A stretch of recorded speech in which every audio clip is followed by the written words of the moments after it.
ค่ะกราบสวัสดีเอฟซีทั้งช่องของสงกรานต์นะคะมื้อนี้จะมีแนวทางของพสคเป็นตำล่าวมานำเสนอนะคะเพิ่นโทรมาขอแจ้มือว่าสั่นพี่น้องหลังจากเมื่อคืนที่กะรุดนะคะของพอนะคะกะรุดกะขอโทษขออภัยแทนพอนะคะกับมื้อนี้วันที่14กรกฎาคม69ต่ำเล่ากับพสขอเป็นเลขนิมิตนะคะเป็นเลขความฝันนะคะจะเป็นตัวใดนั้นเฮาไปรับชมรับฟังกันได้เลยค่ะฮัลโหลครับสวัสดีค่ะพ่อครับสวัสดีครับค่ะครับพอดีเมื่อคืนนี่มันนี่เป็นแบบออกไปเห็นตอนผมภาวนาอยู่ก็เป็นตัวมันเป็นตัวเลขเลยเนี่ยแม่ค่ะเป็นตัวเลข18อืม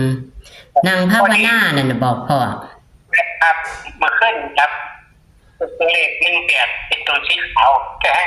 ให้เป็นตัวสีขาวอืม18แล้วก็พอดีผมเลยภาวนาเรื่องของเรื่องตอนภาวนาไปทำบริกรรมภาวนาตอนนี้ไม่เป็นความฝันจากแนวของเป็นความฝันเพราะว่ามันยากแค่ความฝันมันเนิ่นคือเรื่องโยกกลางตรงหน้าเนี่ยแหละแล้วแบบเนิ่นเนี่ยมันสะอาดนี่นี่เป็นเนิ่นแล้วก็มีของเที่ยงของรอบเขาค่ะรอบเขาเขาเจ้าว่างไว้เป็นระเบียบเรียบร้อยงามบางทีนี่ต้นไม้ต้นมะขามต้นใหญ่ต้นมะขามมีแต่งของเที่ยงของรอบค่ะแต่ว่ารอบเขาเจ้าเฮ็ดเป็นระเบียบเรียบร้อยที่ดีต้นมะขามแล้วก็มันมีงามีจังต้นงาดกแล้วก็แต่ละงานั่นมีผู้ชายคนไว้กลางคนนี่ละแต่คนแก่นี่ละหลายคนเกือบทุกงานแต่ว่ามันไม่แตกตรงผู้ชายใส่เสื้อแดงมืดเนี่ยมันแตกเยอะแต่นี่ผมเลยมาก็ดีเป็นตัวผมเลยมาอ่านมึงมันแตกแต่ว่าไม่แต่จริงก็เป็นทำนองของเหล็กใหญ่หรอกเพราะว่ามันใส่เครื่องเหล็กใหญ่คือมันแตกตรงเป็นร่องโอ้อมแต่ว่าพอชิดต้นมะขามกับมีน้อยดกแค่งามได้ทุกแล้วแต่แบบยิ่งเวลางานเนี่ยมีผู้ชายยิงแต่ว่าผู้ชายเนี่ยทุกคนต้องเสื้อแดงมัดค่ะเพราะฉะนั้นขนาดเดี๋ยวว่าตั้งผมเห็นมุกทุกคนแต่ที่ว่าผมก็เลยมาแปะเบิ้งต้นไม้นี่กับของเที่ยงนี่มันแค่ต้นไม้อย่างเดียวคันบ่มีของเที่ยงตอนยังคันบ่มีคนนี่ผมเคยเป็นมือเก่าได้นี่ได้เสือเดียวเป็น6มันติดเลยหน้าของเลข3ตัวใช่ไหมค่ะผมแปลเลยก็196เพราะว่ามันสีแดงจะเป็นลักษณะของเลข3ตัวเนี่ยแล้วครับดีตอนเที่ยงวันตอนคอนสิเที่ยงเนี่ยผมก็เลยมามองคุณได้กระทบอยู่ของคนนี้ใช่ไหมแล้วเขาก็น่าเห็นอยู่วันนี้ไม่ได้เกิดภาพให้เห็นเป็นเด็กน้อยเด็กน้อยผู้ชายยืนรถมอเตอร์ไซค์เด็กน้อยครับก็ว่าแปลแล้วครับมันจะเป็น1มอเตอร์ไซค์ผมมันเป็น8มันมาถอนครับเลขที่เห็นเป็นตัวนั่นน่ะมันจะเป็นแม่มันบ่มีหลายตัวแต่ผมก็ยังเป็นห่วง1ที่ผมยิ่งแต่ว่ามันอาจจะมาเหมือนทั้งมือได้ก็ได้เลขแล้วเพราะว่ามันเกี่ยวกับเลขใหญ่แต่ว่าผมมาคัดเอาเด่นคัดเลยคือ18ค่ะประกัน196 2ตัวเท่านั้นครับมันเป็น2ตัวล่างของเลขบนนี้มันจะ96ใช่ไหมเพราะว่าผู้ชายดูเสียแดงอยู่ทั้งต้นไม้มันอาจจะเป็น2ตัวบน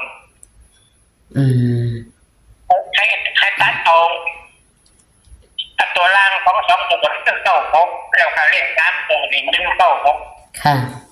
แล้วก็18นี่มันเป็น2ครั้งกับเด็กน้อยมื้อนี้ก็เที่ยงค่ะ18นี่มันชัดเจนกว่า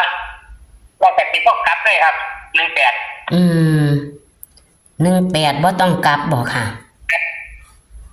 คันไล่เบิ่งเลข4ตัวเนี่ยมันสิเป็น188196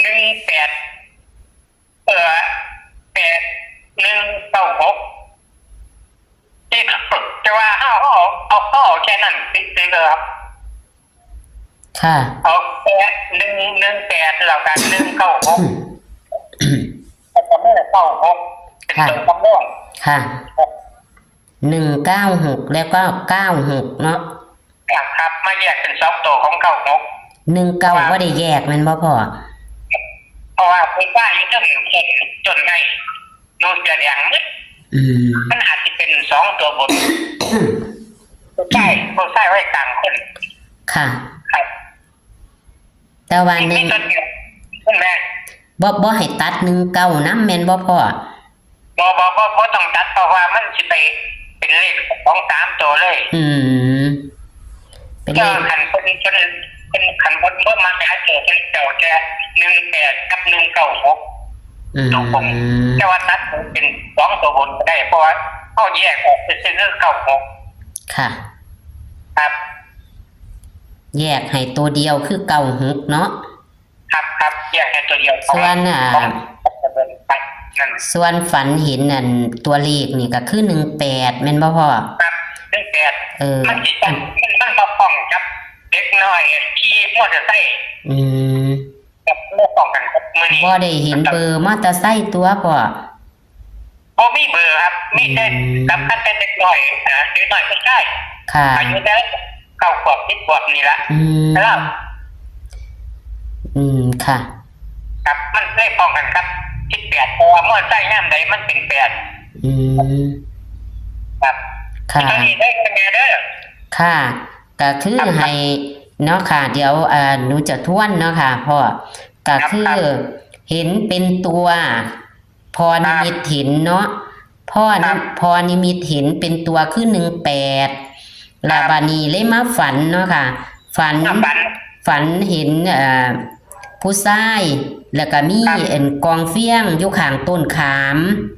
ผู้ชายขึ้นอยู่งาขามแม่นบ่ค่ะ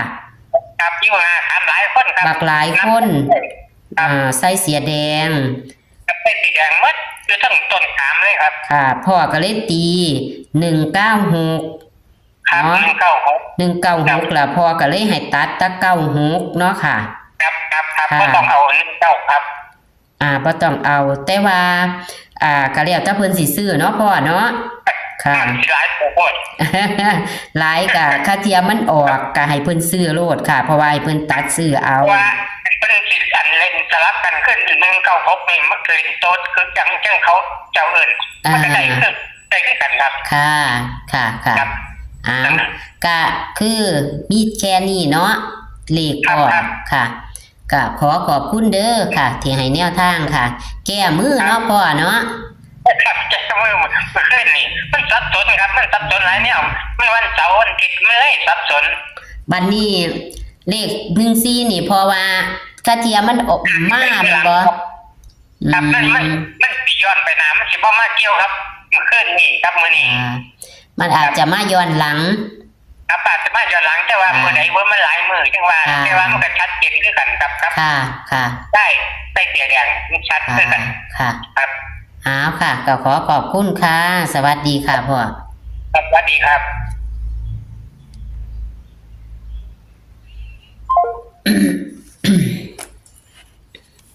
ค่ะเลขแนวทางของพ่อกะบ่ได้ถามเพิ่นก็จะอาจจะนิ่นตัวนี้ล่ะค่ะพี่น้องตัว18นี่ล่ะ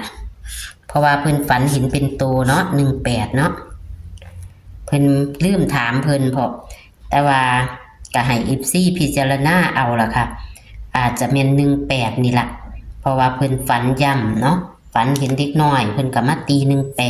18แต่ว่าตัวเลขแนวทางของเพิ่นมื้อคืนนี่ก็ บ่เข้าแต่ว่าเพิ่นว่าอย่าให้ถิ่มให้ปาให้พี่น้องนำมาซื้อย้อนหลังเด้อ14ว่าซั่นพอว่าเนาะแต่ว่าบ่ได้ลงให้นะคะลงแต่ความฝันหรือว่าพรนิมิตนะคะในวันที่14กรกฎาคม69นี้นะคะพศขนะคะมื้อนี้ก็จะเขียนเป็นตัวย่อพศขตัวเลขแนวทางของพอบ่หลายหางพอบ่ให้ตัดหลายนะคะ18นี่ก็คือพอฝันเห็นเป็นตัวหรือว่านิมิตเห็นเป็นตัวนะคะเพิ่นนั่งสมาธินะคะพี่น้อง18แล้วก็มาฝันย่ำเห็นเด็กน้อยอยู่กับรถมอเตอร์ไซค์เพิ่นก็เลยว่าตี18คือเก่าส่วนอันนี้ฝัน2196นี่ก็คือเพิ่นสอนไปแล้วก็คือฝันเห็นผู้ชายอยู่ทึ่งงาขามอยู่บนกิ่งมะขามนะคะอาจจะฮัดเบาไทยได้พี่น้องจับได้ปะนี่แหละค่ะมีผู้ชายอยู่บนกิ่งมะขามแล้วข้างต้นมะขามก็มีกองฟางกองฟางมีผู้ชายอยู่ต้นมะขามเยอะใส่เสื้อแดงพ่อก็เลยตี196พ่อก็บอกว่าตัดแต่96นี่แหละค่ะแคปหน้าจอค่ะพ่อก็เลยให้ตัดแต่96นะคะพี่น้องจะไปตัดลิ้น1916ก็ได้เด้อค่ะพี่น้องพอก็ว่าบ่ให้ตัดมิแต่ว่าให้โตดเอาแต่ว่ามันก็อาจจะออก2โตได้อยู่ในนี้นะคะขอให้โชคให้หมานกับพศขนะคะโชคมันเพิ่นแจ้มือให้นะคะวันที่14กรกฎาคม69ตำล่าวันอังคารนี้โชคมันค่ะสวัสดีค่ะ